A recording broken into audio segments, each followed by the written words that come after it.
This video is probably gonna end up being like vertical, maybe in some low definition, because it's been so long since I made a video, I don't remember how to make it anymore, but we're gonna do our best. So there hasn't been a lot of videos lately because frankly, it's just not been that exciting. To sum it up, trying to do some bracket racing just to scratch the itch till we get a heads up car back together, which I think there's a plan in motion now for it. But we've been struggling like no other. Wait for it. We've been struggling to make the big tire go down the track. It goes down the track just fine. It leaves, it goes, it hooks, quote unquote, wildly inconsistent. Basically spray 5 to 7 numbers in the 60 foot, depending on what the track surface is like. And that's it ain't good for heads up racing, and it's not good for bracket racing. So we've had the car out 4 times this summer, which is not much. It's basically a year off for me at this point, but I've had it out with a different 4-link combination every single time, and I just can't get to yield the results I'm looking for. So after a while, I started thinking, well, you keep messing with the back and you can't get anything to change. Maybe it's time to focus on the front of the car. So I'll watch some videos, do some stuff, start thinking about it. Well, after we wrecked the car a year and a half ago, I stripped the whole front end and put a whole new front end on it. Originally, when I had the car out, it had, I don't know, stock control. It was for sure stock control arms, upper and lowers, stock steering. It had some blown out like front 90-10 conies in it, and it had some springs. I have no idea what they were, if they were trick springs, if they were stock springs, small block springs. I have no idea, but the car was violent. There was no control. It bounced everywhere. But as you know, with a loose sprung front end like that, it got down anywhere. Well, after I made all these upgrades, the car never worked the same.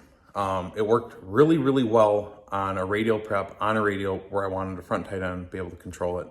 But anything else, like we went back no prep, it just won't work. It won't work on like an asphalt surface.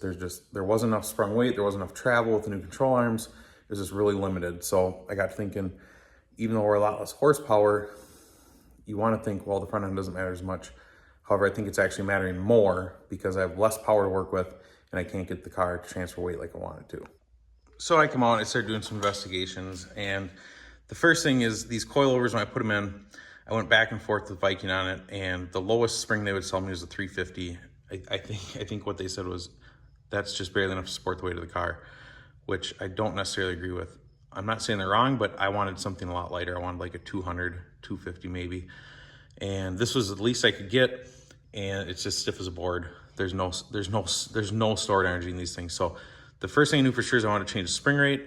I did dig around there and I found some listings for like a 250 spring for this coilover, but I couldn't find where I could actually purchase it. And then looking at the car with these new control arms, you can see stop right here. Oh, let me get the light out for you. There you go. That rubber stop is actually catching on the back side of the ball joint mount. So I want to get that out of here. I have, the highly technical mechanical stops here, but they're all the way out.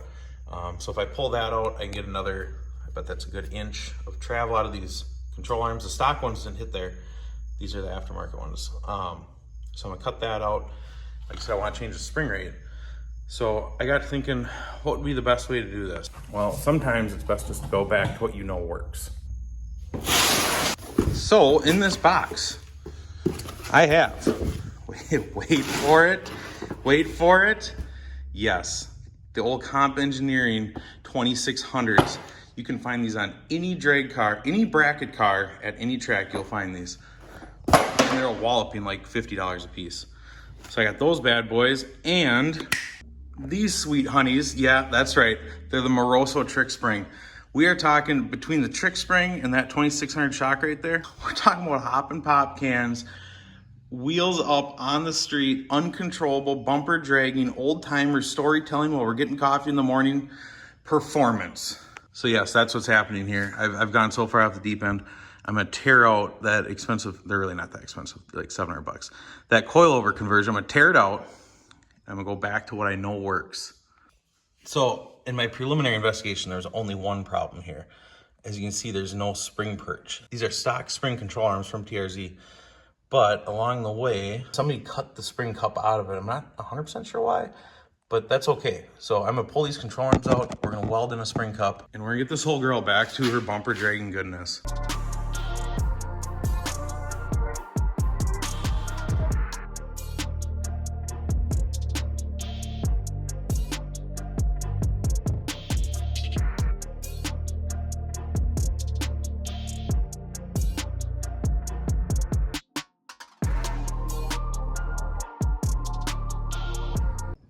All right, so now it's all out. You can really see where the weld and the grind marks are where they cut it out. So I was gonna pull this all out, but this is a pretty good vantage point here. I think I'm gonna clean it up. I'm gonna weld in a couple of guides.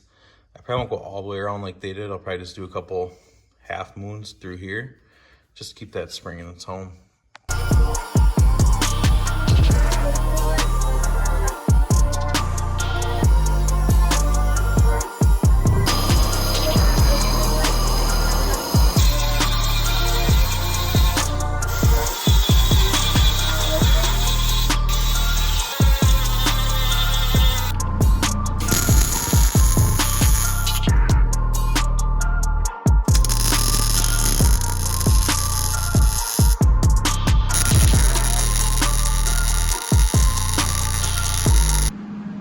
Okay, all right. Now we see how strong they are. Strong enough. I had the weight of the car on our old exhaust pipe perches, and they stayed in place.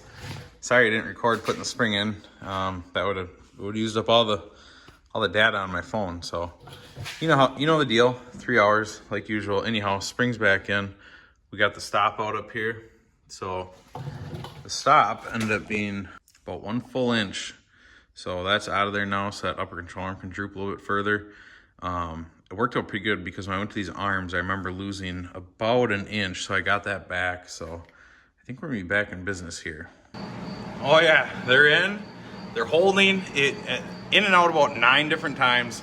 Had to make a couple height adjustments, kind of a cut to fit deal. I did manage to uncut, I wedged the whole thing in there. I have no idea how, but I got it in there, and the car was completely maxed out on suspension. So a few adjustments later, they're in, shocks are in. We're just about back to 2019, one step at a time. All right, so it's all back together. The stance turned out just right. I think I'm gonna put it in the trailer. It's Friday morning, I'm off today. Obviously off all Labor Day weekend. I think I'm gonna put it in the trailer, see what happens. I don't really know for sure where we're going. Dad talked about going to Grove Creek. There's a night race night in Humboldt. It's like 2.5 hours from here. I might buzz down for that. We'll load her up and we'll see where this goes.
Okay, so obviously Grove Creek didn't quite work out. We had a ton of issues with the line lock, and basically our brake compound wasn't right.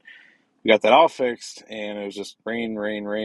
Couldn't make it work on the schedule, and we finally got back to Rock Falls here to test out the front end like the way we wanted to.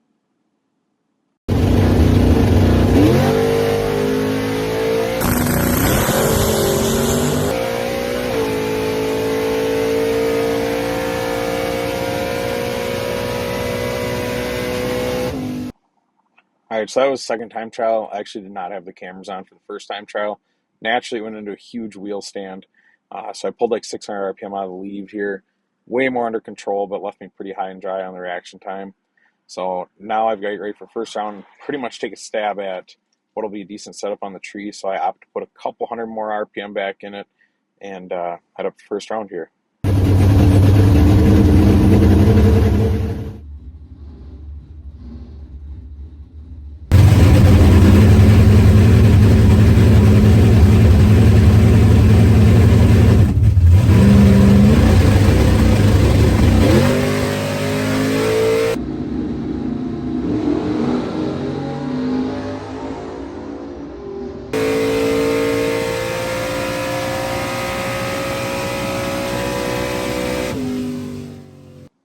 So I obviously just got completely lucky on the guess setting up on the tree to go 000.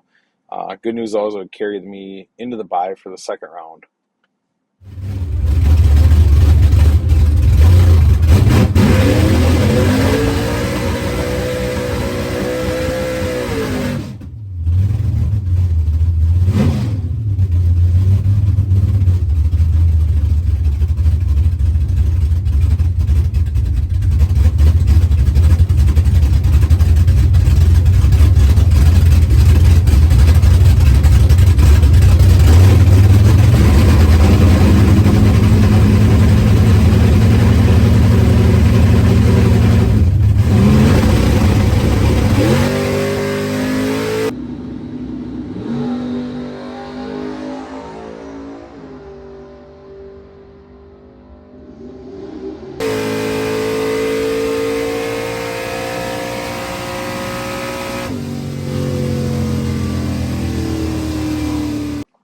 So that round the sun started going down, tree gets bright. I took my sunglasses off, hammered the tree. I was way red.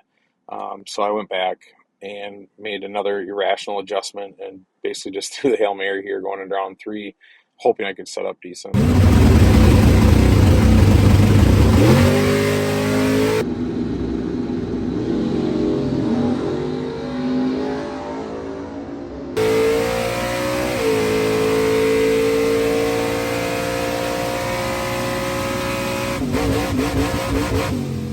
Somehow squeaked off another one, got lucky again on the tree, but sun goes down and we have to split in the fourth.